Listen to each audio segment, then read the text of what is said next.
بسم اللہ الرحمن الرحیم۔ اللہم صلی علی محمد و آل محمد۔ ناظرین محترم، سلام علیکم۔ اصحاب امام حسین علیہ السلام اور شہیدان کربلا کی زندگی نامہ میں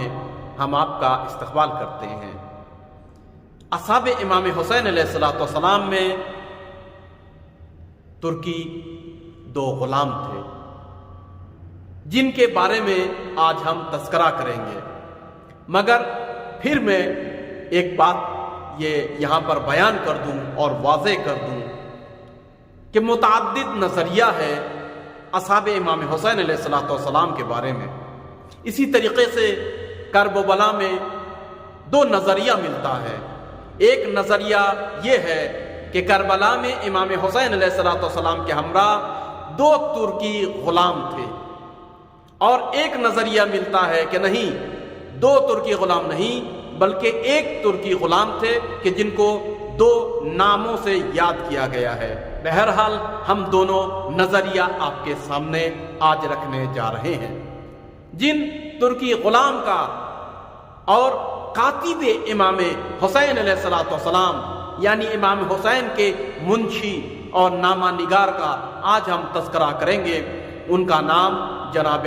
اسلم ہے۔ جناب اسلم کو تاریخ نے اسلم بھی لکھا، سلیمان بھی لکھا اور سلیم بھی لکھا ہے، مگر لگتا یہی ہے کہ اسلم نام صحیح ہے اور سلیمان اور سلیم اشتباہ تاریخ کا ہے۔ جناب اسلم کا ایک نام دوسرا بھی بیان کیا گیا ہے اور وہ واضح رومی، لیکن ہمیں لگتا ہے کہ واضح رومی یہ دوسری شخصیت ہے اور یہ دوسرے غلام ہے کہ جن کو واضح ترکی بھی کہا گیا ہے۔ جناب اسلم ترکی غلام کے والد کا دو نام ملتا ہے، عمر اور عمرو۔ جو لوگ کہتے ہیں کہ کربلا میں دو غلام تھے، ایک واضح رومی اور واضح ترکی بھی کہا گیا ہے، وہ جناب جنادہ ابن حارث کے غلام تھے، اور جو جناب اسلم ترکی غلام وہ امام حسین علیہ السلام کے غلام تھے۔ جناب علامہ محسن امینی اس بارے میں فرماتے ہیں کربلا میں دو ترکی غلام تھے، جبکہ ہمیں لگتا ہے ایک ترکی غلام شہید ہوئے اور وہ ہے واضح رومی جو جناب جنادہ ابن حارث کے غلام تھے، اور جو امام حسین کے کاتب اور غلام اسلم یا سلیم یا سلمان بھی لکھا گیا یا سلیم بھی لکھا گیا، وہ کربلا سے امام حسین علیہ السلام کے حکم سے چلے گئے تھے، خارج ہو گئے تھے۔ لہذا کربلا میں چونکہ موجود تھے تو مورخین نے سوچا وہ شہید ہو گئے تھے، لیکن متواتر تاریخی نظریہ ملتا ہے علامہ محسن امین کے خلاف، اور وہ کہتے ہیں کہ نہیں، کربلا میں موجود تھے اور وہ شہید ہو گئے تھے۔ جناب اسلم ترکی غلام کے وطن کے بارے میں دو نظریہ ملتا ہے۔ ایک نظریہ یہ ہے کہ آپ ایران کے شمال اور اتری علاقے اور آج کا جس علاقے کو دیلم کہا جاتا ہے وہاں سے آپ تعلق رکھتے تھے،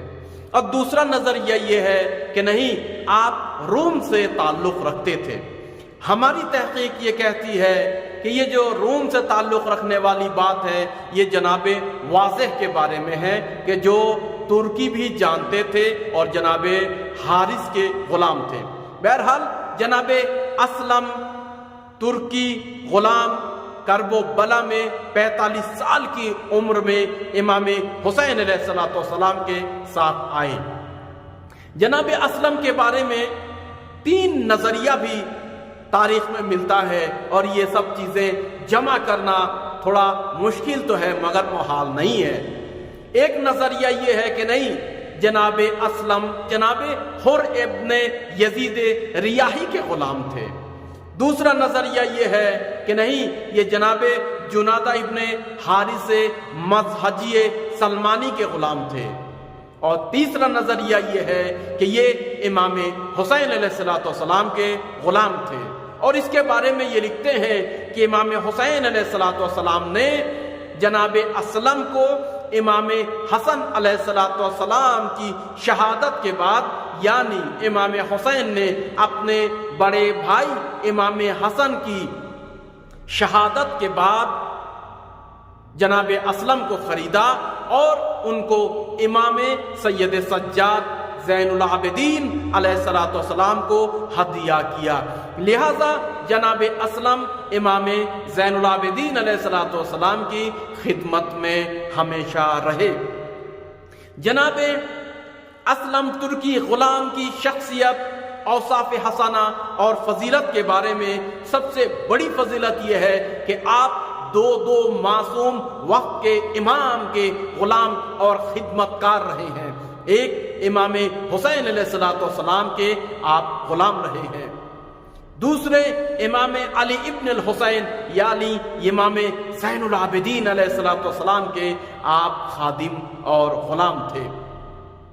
آپ کی تیسری خصوصیت یہ ہے کہ آپ بہت ہی شجاع اور بہادر تھے، اور چوتھی خصوصیت یہ ہے کہ آپ مشہور قاری قرآن تھے، یعنی اہل بیت علیہ السلام کہ جہاں قرآن کا سرچشمہ ہے، جہاں قرآن نازل ہوا، جہاں علوم قرآن چاروں سمت منتشر ہوتا ہے،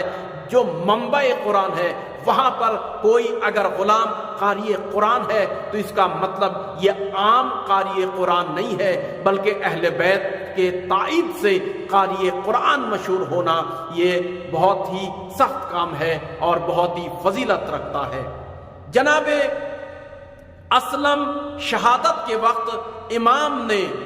آپ کے چہرے مبارک کے اوپر اپنا چہرہ رکھا اور امام نے آپ کے اوپر گریا اور مرثیہ کیا۔ ہم آپ کے شہادت کے واقعے میں اس کا تذکرہ کریں گے۔ آپ کی پانچویں جو خصوصیت ہے کہ آپ بہت ہی مشہور اور ماہر تیر انداز تھے، اور آپ چھٹی خصوصیت یہ ہے کماندار تھے۔ آپ کی ساتویں خصوصیت یہ ہے کہ آپ امام حسین علیہ السلام کے کاتب بھی تھے، یعنی آپ امام حسین کے منشی تھے، اور کبھی کبھی آپ نے امام حسین علیہ السلام کے حکم سے نامہ لکھا، یعنی آپ پڑھنا اور لکھنا اچھے طریقے سے جانتے تھے، آپ پڑھی لکھی شخصیت کے مالک تھے۔ آپ کی جو آٹھویں خصوصیت ہے وہ عجیب ہے۔ ایک ترکی غلام ہونے کے باوجود آپ عرب کے بہترین ادیبوں میں سے تھے، اور عربی زبان کے آپ ماہر تھے، آپ عربی ادبیات سے بہت ہی اچھے طریقے سے واقف تھے۔ کرب و بلا میں آپ نے جو رجز پڑھا ہے وہ رجز بھی اس بات کی دلیل ہے کہ آپ ترکی غلام ہونے کے ساتھ ساتھ، ترکی زبان ہونے کے ساتھ ساتھ آپ بہترین عربی سے واقف تھے۔ جی ہاں، نویں خصوصیت یہ ہے کرب و بلا میں امام سجاد علیہ السلام نے آخری وقت میں آپ کو شہادت سے پہلے آزاد کر دیا تھا، لہذا آپ کرب و بلا میں امام زین العابدین کے آزاد شدہ تھے۔ آپ کی نسل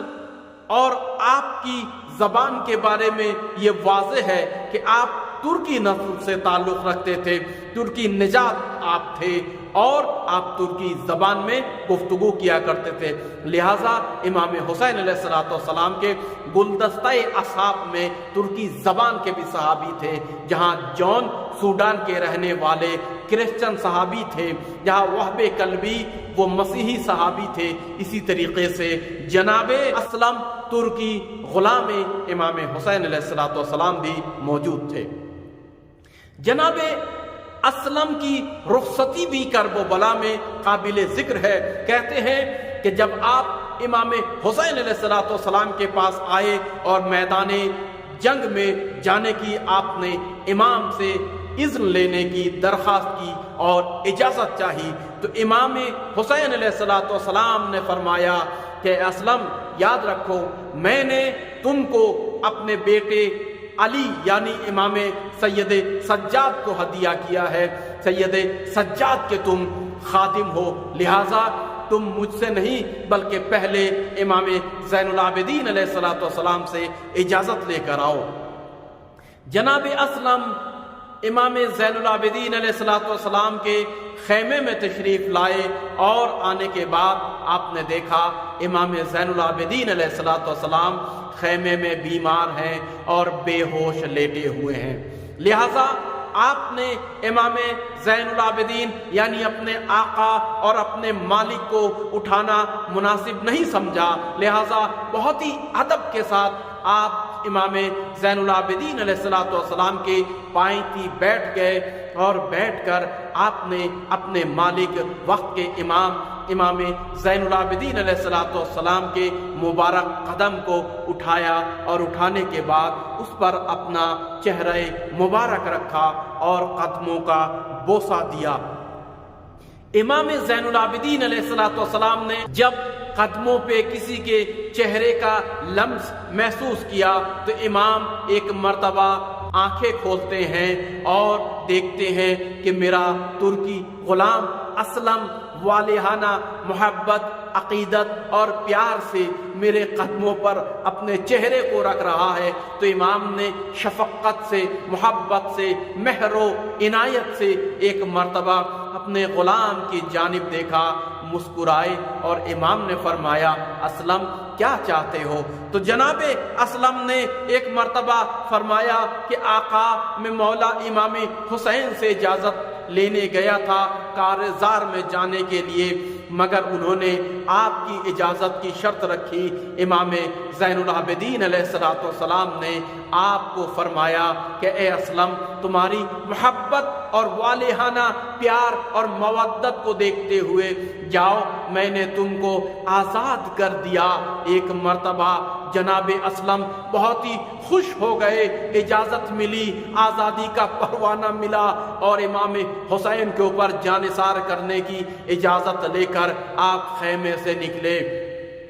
امام زین العابدین علیہ الصلوۃ والسلام نے حکم دیا کہ خیمے کے پردہ اٹھایا جائے تاکہ میں اپنے غلام اسلم کی جنگ کو مشاہدہ کر سکوں، دیکھ سکوں۔ اس طریقے سے تاریخ میں لکھا ہے امام زین العابدین علیہ الصلوۃ والسلام نے جناب اسلم کی جنگ کا خود سے اس حالت بیماری میں بھی مشاہدہ کیا اور امام نے آپ کے لیے دعا دی۔ جناب اسلم کا امام حسین علیہ الصلوۃ والسلام کے کارواں میں ملحق ہونے کے بارے میں دو روایت ہے، شاید ایک روایت اشتباہ تاریخی ہے اور وہ یہ ہے کہ آپ جناب جنادہ ابن حارث کے ہمراہ کرب و بلا میں وارد ہوئے۔ ہو سکتا ہے یہ ترکی غلام جناب اسلم نہ ہو بلکہ وہ واضح رومی جو جناب جنادہ کے والد حارث کے غلام تھے، پھر جناب جنادہ کے غلام بنے، وہ ان کے بارے میں تاریخ نے اشتباہاً جناب اسلم کے نام پہ یہ ثبت کر دیا ہو۔ لیکن موثق روایت کے مطابق جناب